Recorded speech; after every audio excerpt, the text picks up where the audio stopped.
মই এটাই কথা কম যে বিধানসভা নিৰ্বাচন যথেষ্ট পলম আছে। এই 1.5 বছৰ যিমান পাৰো আমি ৰাইজৰ কাৰণে কাম কৰিব লাগে। গতিকে বাকি কোনে ক'ত মিটিং কৰিছে সেই দিশবিলাক মই চাব খোজা নাই আৰু তেনেকুৱা কথা বতৰাৰ পৰা মই নিজকে দূৰত ৰখাৰো চেষ্টা কৰিছোঁ। আজি দিনটোত কোনো বিধায়কে যোগদান নকৰে। নিৰ্বাচনৰ আগতে বিধানসভা নিৰ্বাচনৰ আগতে আমি যদি প্ৰয়োজন হয় কোনোবা বিজেপিত যোগদান কৰিলে আমি আদৰণি কৰিম, কিন্তু এইকেইটা দিন বহুত বেছি ৰাজনীতি কৰি থাকিব আমি খোজা নাই। কাৰণ এজন বিধায়কে যোগদান কৰা মানে এটা বাই ইলেকশ্যন 2 মাহ শেষ আৰু তাৰপিছত সময় কেইটা পাম।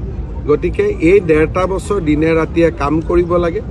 কোনোবাই যদি বিজেপিত যোগদান কৰিম বুলি ভাবিছে মই তেওঁকো অনুৰোধ কৰিম যে জানুৱাৰী ফেব্ৰুৱাৰীলৈকে ৰখি থাকক, কাৰণ এইকেইটা দিন আমি আৰু উপনিৰ্বাচন আৰু কিবা কিবি খেলি থাকিলে কাম কৰাৰ সময়খিনিয়ে নোহোৱা হৈ যাব। দপ্তৰ সম্পৰ্কত কিবা ক'ব নেকি? অহাকালি 12টা বজাৰ ভিতৰত দপ্তৰ বিতৰণ হৈ যাব। মহোদয়, সামাজিক মাধ্যমত একাংশ মহিলা সাংবাদিকক ব্যৱহাৰ কৰি অশ্লীল এপ তৈয়াৰ হৈ আছে।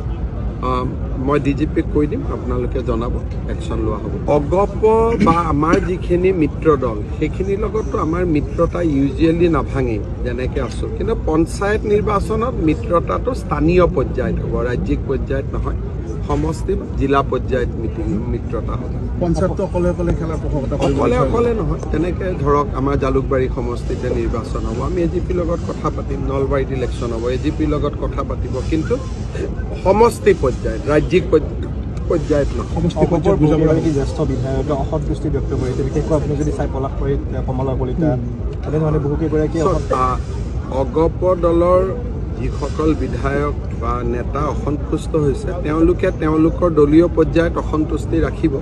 মই যিহেতু বিজেপিৰ নেতা, গতিকে এজিপিৰ ওপৰত মই কমেণ্ট দিয়াটো উচিত নহয়। ছাৰ, ৰকিবুল হুছেইনে ফাইলৰ ৰাজনীতি কৰি আছে। ৰকিবুল হুছেইনে ফাইলৰ ৰাজনীতি কৰি আছে।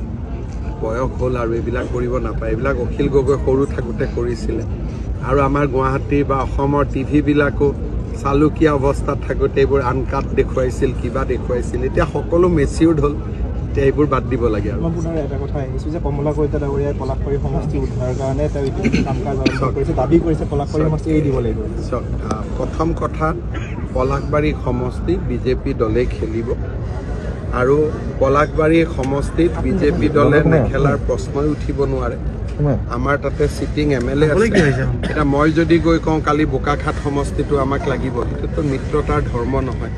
গতিকে এইবিলাক কথা ক'ব নালাগে। যদি কমলা কলিতাই উঠিবই খোজে একান্ত, আমাৰ জালুকবাৰীতে আহি উঠক, লাগিলে ময়ে এৰি দিছোঁ, কথা তেনেকুৱা একো নাই।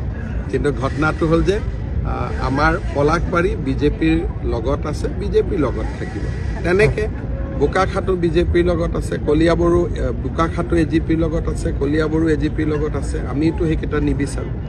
অগপই 46টা সমষ্টি বিচাৰিছে 26ত। বিচাৰিলেতো কাৰো একো আপত্তি কৰিবলগীয়াটো নাথাকে। যি দলে যেনেকৈ সংগঠন কৰিব, যদি সংগঠনৰ শক্তি বৃদ্ধি পায় তেতিয়া আমিও এৰি দিম। কিহৰ কাৰণে? মিত্ৰ দল জিকিলেই হ'ল। কিন্তু আমি এটাই চাব লাগিব যে কোন দলৰ সংগঠনৰ শক্তি আছে। যি দলৰ সংগঠনৰ শক্তি আছে তেওঁৱে উঠিব, তাততো আপত্তি কৰিবলগীয়া একো নাই।